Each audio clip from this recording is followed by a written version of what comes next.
Welcome back, y'all. My name is Xolani. I use they, them pronouns. This is my 5th video in the Hoodoo Basics or Hoodoo 101 series right here on YouTube. And today I am answering the question, how do I get started in Hoodoo? This is such a commonly asked question. So I wanted to make something short, sweet, and to the point to help you folks be on your way. This is a shameless self-plug. I have curated so many resources for you all, and most of them are free. One, you can watch my Hoodoo Basics, Hoodoo 101 series right here on YouTube. It's free and it has a wealth of information to kickstart or jumpstart your own research. 2, you can sign up for my Hoodoo Foundations course, which begins in March. Registration is opening soon, or by the time you watch this video, registration may already be open. So if you want to learn in a dynamic community setting, sign up for that so we can help to nurture and grow your spiritual gifts.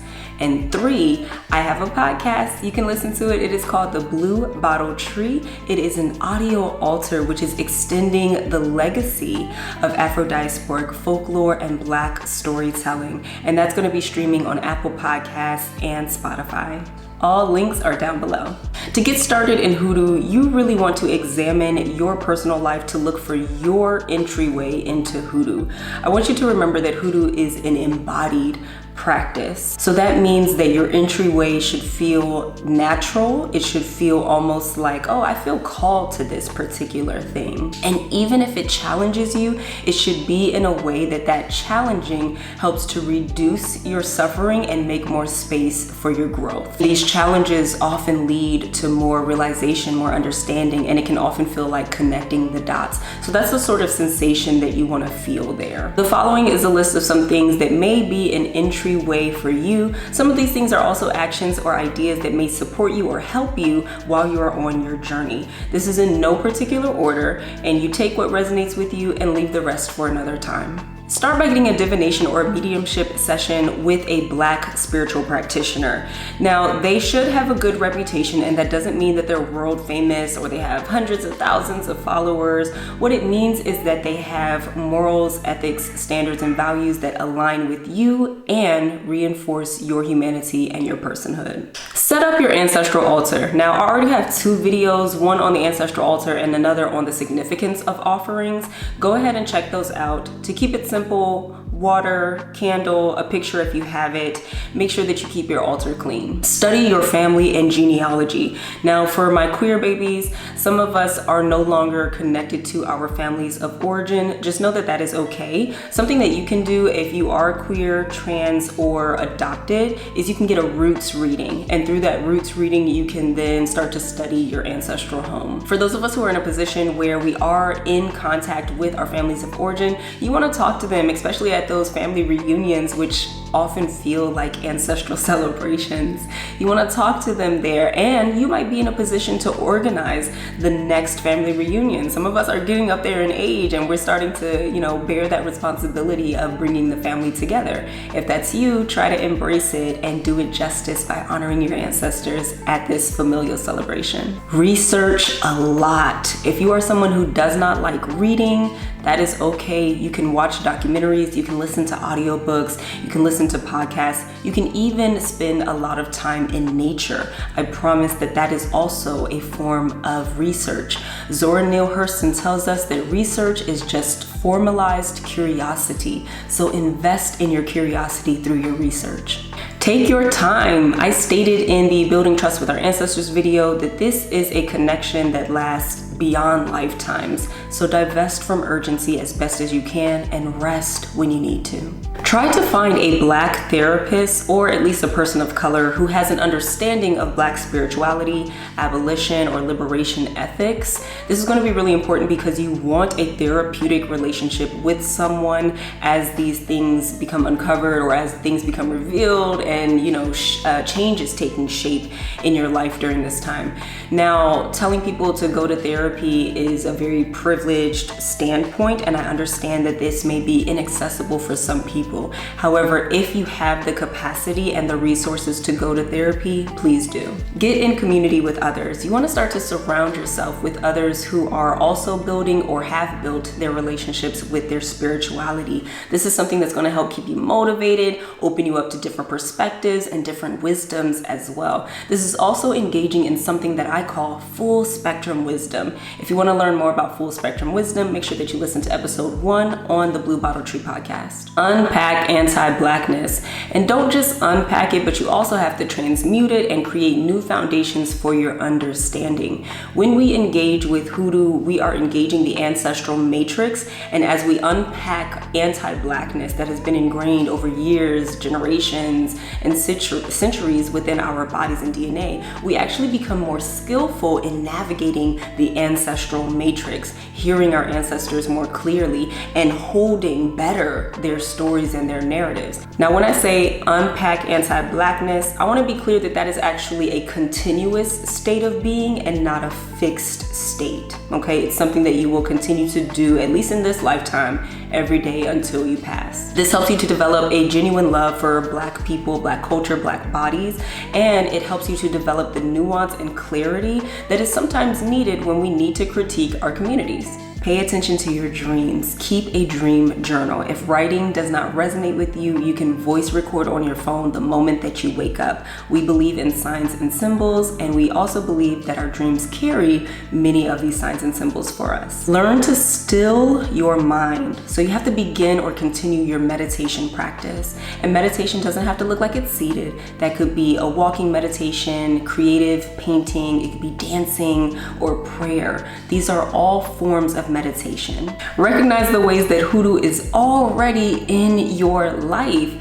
So many of our families maintained these folk beliefs. You don't have to look any further than like our New Year's tradition of cooking collard greens, black eyed peas, rice, cornbread, and usually fish as well. Taking castor oil for health, saving the funeral program and putting it up on the dresser or the mantle. These are all folk beliefs that we retained and kept through our families. So recognize the ways that Hoodoo has already been present in your life. Don't look for perfect, look for practical. So this means that you do not have to make your rituals like 35 different steps, okay? They can be 2 steps. Let your rituals be practical. Have questions and be skeptical. You can question your faith, and I don't mean it in the existential crisis type of way, although that will sometimes happen. But you want to question, does my faith, does my understanding of God cherish marginalized beings? Does it cherish those who are disabled, those who are queer and trans? Does it cherish sex workers? Does it cherish mentally unstable people? Does it cherish you? Does your faith cherish you in all your iterations? Don't be afraid to question your faith. Find elders. Okay, now this one is a little bit tougher because I stated in a previous video that a lot of our Black elders believe that Hoodoo or root working have a negative connotation to them. So oftentimes they wouldn't call themselves Hoodoo, right? So you might find an elder who loves gardening, who loves herbalism, who loves prayer. On top of that, a lot of our Black elders are also in Isheshe or Orisha-based practices, and you might want to engage with them. Now, I want to be clear that Isheshe or Orisha-based practices and Hoodoo are different spiritual systems. However, those might be a good place for you to look for spiritual elders. And finally, being born Black was your first initiation, okay? Everything you need is encoded within your DNA. I want to assure you and affirm you that your Hoodoo is already within you. Friends, I would love it if you could comment down below and share any tips, tricks, ideas, or entryways to help people who are getting started on their Hoodoo or Black spirituality journeys. All right, y'all, listen to me clearly. Now, I try not to be in the business of telling folks what to do, but this was really, really, really important to me. One of the things that I advise against doing is coming into this spiritual system or Black spirituality and trying to purchase a lot of herbs or altar tools or all these different things, right?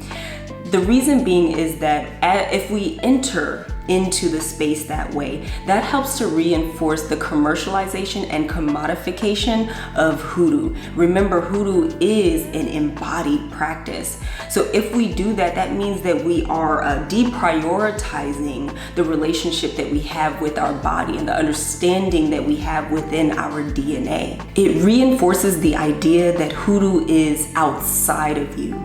Now, I want to be clear, there's nothing wrong with, buying candles, buying herbs, even buying rituals, if those are the things that you need. So make sure that what you're purchasing is in alignment with you and is of use to you. Use your common sense, okay? And also double check with your ancestors. If you're going to buy any herbs or roots or candles, do your best to find a black herbalist or a black shopkeeper who carries the items that you need. I recommend starting maybe with some John root, some rue, hyssop, rose, or peppermint as your kind of base herbs that you can always go to and that can be applied in many different situations. Be cognizant. Understand that you do not need everything at once.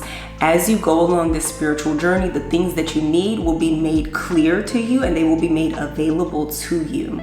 Your arsenal is going to build over time. Now, I don't want to shame anybody at all. I know it's because we get so excited about these rituals and ways of being that we want to go out and purchase all these things, but understand that as our first reaction is because we're often so rooted in racialized capitalism. Having all the herbs does not make you a better hoodoo. One of the exceptions to this rule would be if you are enrolling in an herbalist program, then your teacher might send off a supply list, and so you have to buy things, many things at one time. However, you're going to be in a program and under the tutelage of a teacher who's going to be telling you how to use those herbs. So that's a little bit different. Understand that you can make something happen with just a tea light candle and a glass of water. Stay practical. Beloveds, thank you so much for joining me in this video. I truly appreciate your time, your energy, and your attention. I have one more video planned for us in this Hoodoo Basics series, and that is keeping hoodoo accessible. This is something that I'm really passionate about as someone who is queer, neurodivergent, a cancer survivor, and invisibly disabled. That will be dropping very soon. Make sure that you are subscribed so that you can get notified when the video drops. All right, y'all, take care.